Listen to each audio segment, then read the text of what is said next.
Midi au Caire, bonjour à toutes et bonjour à tous, bienvenue pour cette nouvelle édition, laquelle va commencer bien entendu par l'actualité présidentielle. Le chef de l'État, Abdel Fattah al-Sisi, a enjoint au gouvernement de poursuivre les efforts d'amélioration des conditions des imams et des prêcheurs au cours d'une réunion avec le ministre des Waqf, Dr Mohamed Mokhtar Goma. Le chef de l'État a donné ses directives pour poursuivre le programme et la formation et la réhabilitation de ces imams sur le plan scientifique et culturel pour pouvoir traiter d'une manière positive et réaliste avec les questions avancées. Rappelle que le chef de l'État, Abdel Fattah al-Sisi, a passé en revue le plan du ministère à propos de la récitation du glorieux Coran, notamment dans les grandes mosquées, le déroulement également des concours mondiaux de la récitation coranique tenus ce mois sous les auspices du président Abdel Fattah al-Sisi.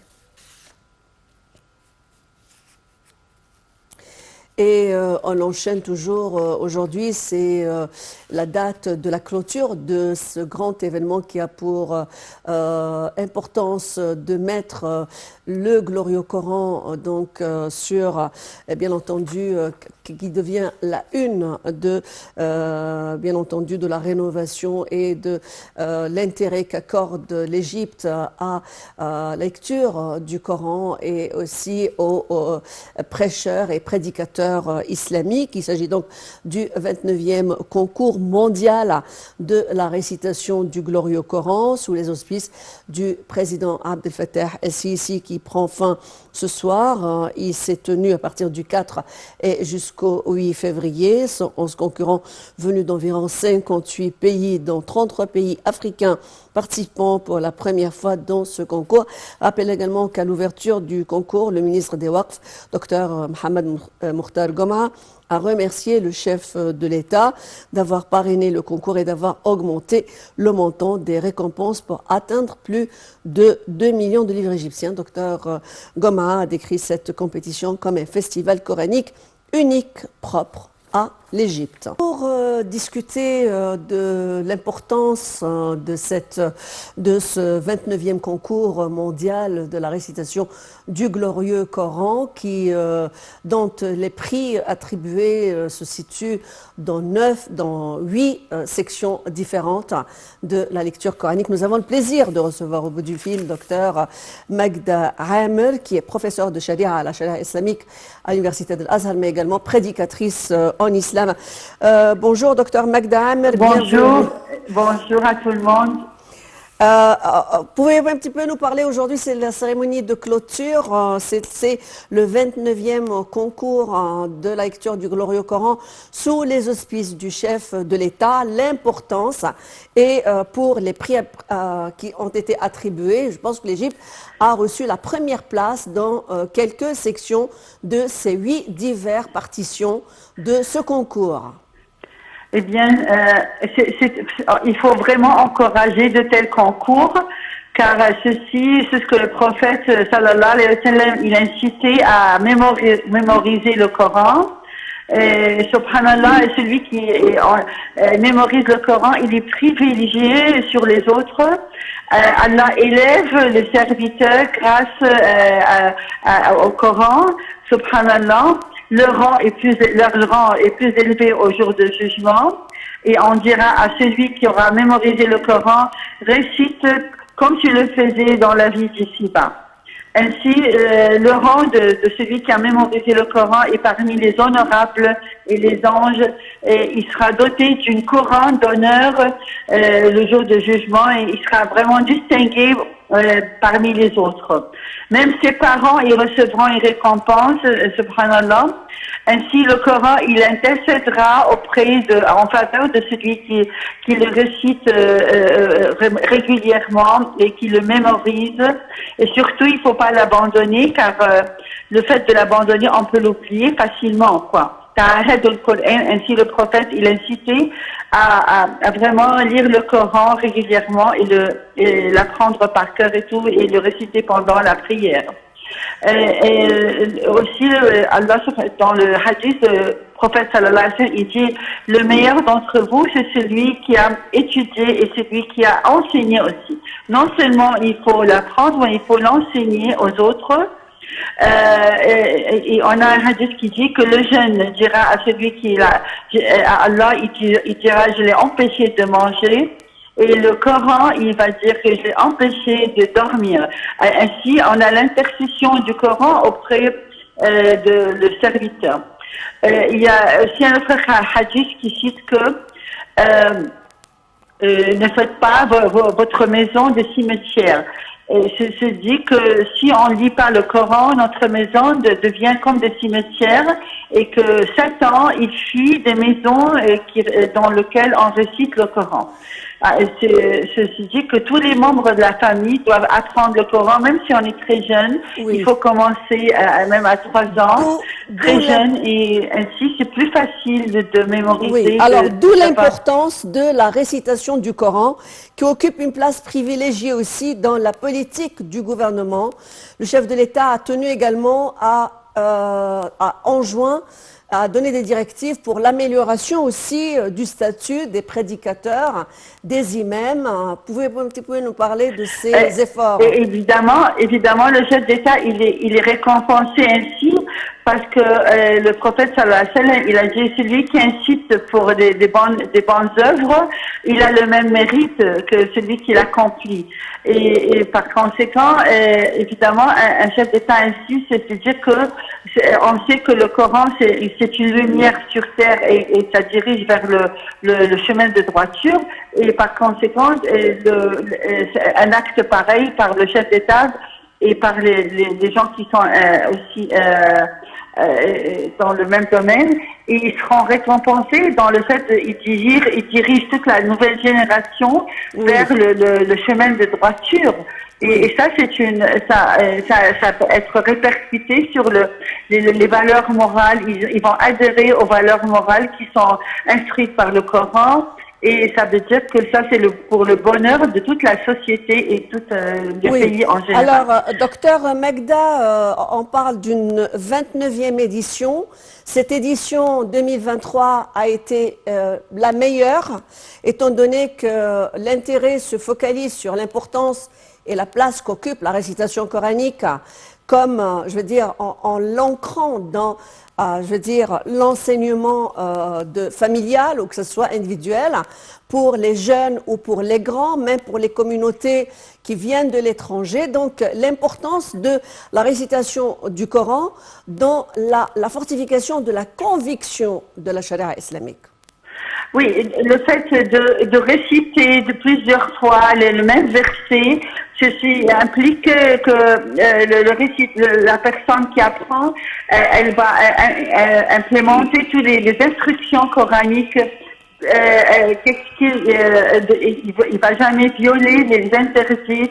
Il va être assidu dans sa lecture et ainsi. Parce que le prophète sallallahu alayhi wa sallam, il a dit le meilleur d'entre vous, c'est celui qui applique l'application de chaque commandement divin dans le Coran. Et ainsi, je veux dire que ceci va se répercuter sur leur comportement en général dans la société, comment être bienveillant envers notre voisin, bienveillant envers les parents, bienveillant envers autrui, bienveillant envers les non-musulmans.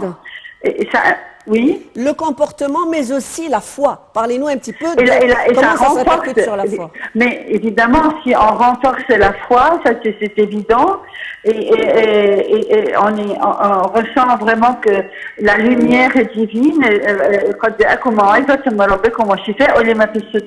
c'est-à-dire que c'est une façon aussi de purifier notre cœur, purifier notre sentiment. On n'a plus de jalousie, plus enfin, on se met pas en colère facilement. Tout un comportement qui veut dire que c'est une société qui est équilibrée sur tous les plans. Et là, c'est vraiment, on a le fruit, on collectionne le fruit de tout ceci, de par évidemment, c'est une société qui va investir ceci et ils vont implémenter ceci dans leurs enfants aussi. Toute une génération, toutes les générations va bénéficier du Coran. Oui, alors, docteur Magda Amer, il y a 8 sections qui ont été qui ont été sélectionnées pour recevoir des prix. Entre autres aussi, il y a l'approfondissement de la culture, que la famille soit une famille coranique. Parlez un petit peu de l'importance qu'il y ait plusieurs membres de la famille qui puissent réciter le Coran ensemble et je veux dire, la nouveauté dans cette pratique, comment peut-elle se répercuter sur aussi l'intégrité de la famille, la prospérité, la bonne gouvernance et aussi le calme et la prospérité. On sait que la famille, c'est le noyau de la société. Ainsi, si le noyau de la société est équilibré et il suit le droit chemin et il guide les enfants et surtout sur les instructions coraniques de manière à ce que tous les jours, le responsable de la famille, que ce soit la mère ou le père, ils ont comme une halaqa, c'est-à-dire ils réunissent les membres de la famille et puis bon, ils lisent ensemble, ils récitent le Coran et puis ils expliquent surtout, ils interprètent et expliquent en détail le sens de chaque verset. Il ne s'agit pas seulement de réciter sans comprendre, mais absolument, il faut vraiment impliquer ceci dans la vie quotidienne et bien récompenser aussi les membres de la famille, tous les enfants, au lieu de, c'est-à-dire que là, s'il accomplit, il apprend par cœur certains versets, il implique dans sa vie aussi, il implémente dans la vie quotidienne. Ainsi, il est récompensé. Et là, ça se dit que on est sûr que de propager la prospérité, propager les bonnes valeurs morales, de vraiment être sûr que devant Allah subhanahu wa ta'ala, on sera jugé le jour de jugement. Comment il s'agit pas seulement de préparer à manger, etc., et l'éducation à l'école, mais aussi les valeurs morales, c'est les plus importants car on est sûr que c'est une lumière et pour les enfants, il doit suivre cette lumière. Quand j'ai comme nous, on sait que le Coran, c'est une lumière qu'il faut suivre et Inch'Allah, on va collectionner le fruit dans la vie d'ici-bas ainsi que dans la vie future. Oui, revenons aux distinctions, aux prix qui ont été décernés. Donc, il y a des prix qui sont attribués aux meilleurs récitateurs du Coran.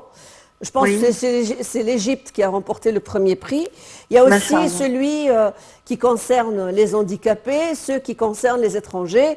Que pouvez-vous un petit peu nous parler, nous dire sur ces prix qui ont été décernés pour l'an 2023 et qu'est-ce qu'ils reflètent? Un prix, ça veut dire que nous, on suit le chemin du prophète sallallahu alayhi wa sallam qui nous incite à apprendre le Coran et qui nous dit toujours que soyez assidus dans le Coran car il s'échappe plus vite que le chameau qui se détache de ses liens. Oui. C'est-à-dire que s'il ne s'agit pas de lire et puis d'abandonner, il faut vraiment ce prix veut dire qu'ils vont reviser plusieurs fois, ils vont mémoriser à la perfection et là, subhanallah, ils seront vraiment l'exemple du croyant qui récite le Coran. C'est comme l'arbre qui a une odeur suave et sa saveur est agréable. C'est-à-dire, vous vous rendez compte que ça symbolise comment on est privilégié. Celui qui apprend le Coran, il est privilégié sur les autres croyants par la lecture du Coran. Il est parmi les nobles, parmi les anges. Et voilà, c'est symbolique, quoi. Ça permet d'accéder au paradis, au plus haut niveau même, au Firdaus al-A'la. Tout ça, c'est énormément de mérite, énormément de récompense dans la vie future. Alors là, le gouvernement, il prend la récompense dans la vie d'ici-bas pour qu'il s'attache au Coran. Docteur Magda Amer, un des fondements de la politique, je veux dire, de l'État en ce qui concerne la rénovation et aussi, comment dirais-je, l'importance qui est accordée par le gouvernement pour assurer un excellent niveau aux imams et aux prédicateurs, figure bien entendu, comme a dit le président Fattah el-Sisi, il a enjoint au ministère des Waqf encore d'améliorer le niveau scientifique et culturel des imams. Comment peut-on, je veux dire, nous sommes arrivés à quel stade et je dois dire comment ceci se répercute sur la compréhension du peuple entier de Maqasid ad-Din, qui sont les intentions de l'islam, qui sont les fondements de la religion islamique. Eh bien, les objectifs de l'islam en général, c'est très important d'être implémenté dans notre vie quotidienne. Ainsi, les imams, ils ont un rôle de jouer le rôle de modèle d'excellence. Oui. En leur expliquant vraiment l'essence de l'islam et non pas tout ce qui est superficiel, quoi. Alors, oui. Ça implique ceci, la modération, il faut vraiment, et puis l'ouverture. La flexibilité et non pas la dureté. Oui. Eh bien, comment, le simple acte de nettoyer, d'aimer sa patrie, ça fait vraiment partie d'être un bon musulman, d'un bon comportement. Et aimer tout ce qui est bénéfique pour la patrie, que ce soit travailler sincèrement, avec conscience et tout, et puis investir son argent pour l'économie. En ce moment, on en a besoin. Et comment alors une toute dernière question, Dr Megda. Être fiable dans son comportement. En une minute, s'il vous plaît, parce qu'il nous reste plus de temps. En tant que femme, comment vous vous sentez en tant que prédicatrice de l'islam? En tant que prédicatrice, on a un rôle très important sur le plan d'équilibrer les relations entre les membres de la famille, surtout de réduire un peu l'incidence de divorce. Et évidemment, moi je joue un rôle très important de comment traiter le mari, ça c'est les relations entre le couple. Merci. Le respect entre le couple, de semer l'amitié à nouveau, et la cohésion. Merci beaucoup. Cette énergie, vraiment, on en a besoin pour sauver les enfants, parce que les enfants payent le prix, quoi. Oui, alors merci beaucoup, Dr Megda Amel. Vous êtes prédicatrice de l'islam, mais aussi professeure de la Sharia Islamiyya à l'Université d'Al-Azhar. Merci pour ces amples informations. Merci à vous, mesdames et messieurs, d'avoir été si nombreux à nous suivre sur la TV internationale. L'information continue sur notre chaîne. À bientôt.